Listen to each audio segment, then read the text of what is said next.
Immortal Empires has just been teased by CA, with battle footage mixed in with what might be glimpses of the campaign map, as it's laid out on the war table of Emperor Karl Franz. It's hard to get a full picture from the angle, but in one of the last shots, you can clearly see Naggarond in the top left, the Dragon Isles in the bottom right, and what appears to be the west coast of Ind. The parts we see look quite similar to the map that was left in the Warhammer 3 game files, and if this is indeed the same map, then there will be a lot of places to conquer. I'm sure there will be a lot of changes, both in the map appearance and with the location of existing lords from games 1 and 2. But while I think the Dwarfs have quite good starting positions as they currently stand in Immortal Empires, I'd like to see some changes for the new map in Warhammer 3. First, and most importantly, is Grombrindal. He really deserves to escape the shadow cast by Thorgrim in Karaz-Akarak, and have his own faction and unique starting position. If CA wanted to take the easy route, then they could just place him in one of the many unoccupied dwarf holds. He could be moved to Krakadrak in the north, which would pit him against Chaos, Norskins and Skaven. He could find himself in Karak-Zorn in the Mountains of Morn, and from there he could seek revenge for the many dwarves who were lost to the ogres, and be ready to smite the Dawizar when they arrive. Preferably though, I'd like for CA to go the extra mile and place Grombrindal in the lost hold of Kraka-Ornsmotek, which is located in the depths of Norska. Why this location?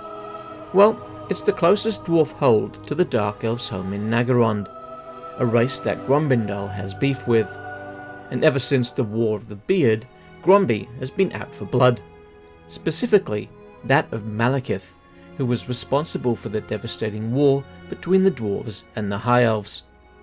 Many centuries ago, before the Sundering and his departure from Ulthuan, he was a friend to the dwarves, and best buddies with the legendary High King, Snorri Whitebeard. They were tight as a dwarf and elf could be, and they fought many battles side by side, settling numerous grudges.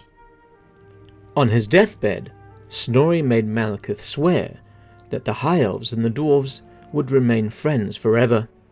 This is a pledge that Malekith took, but soon after betrayed when he sparked the war by attacking several dwarf holds and laying blame at the High Elf court.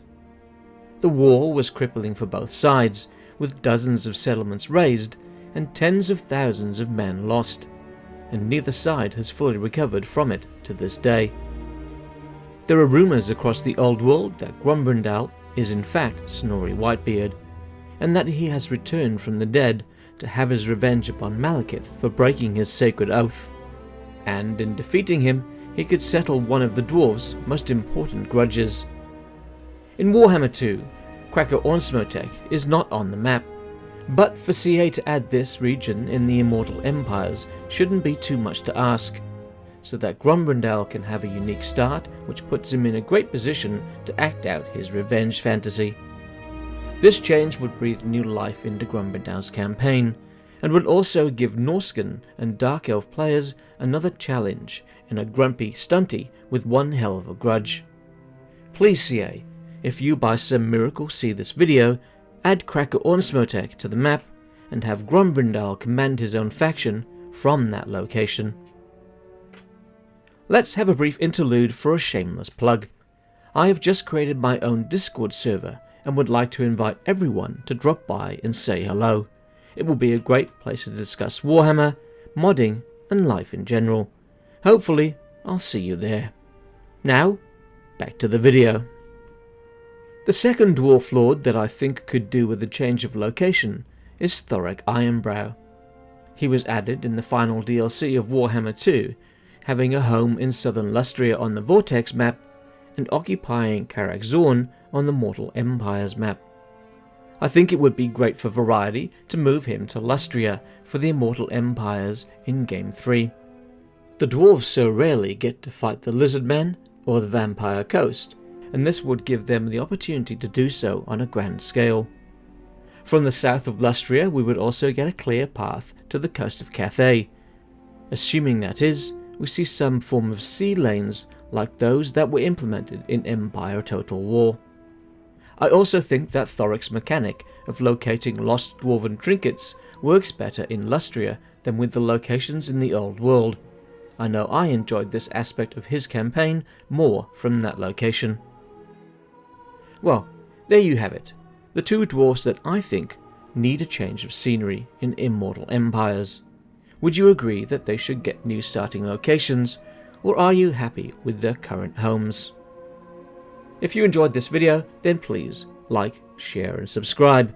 The interaction will help out the channel and expose this video to a wider audience.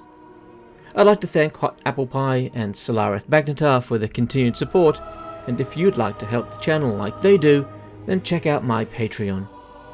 I'm Grey Tiger, thanks for watching, and I'll see you in the next video.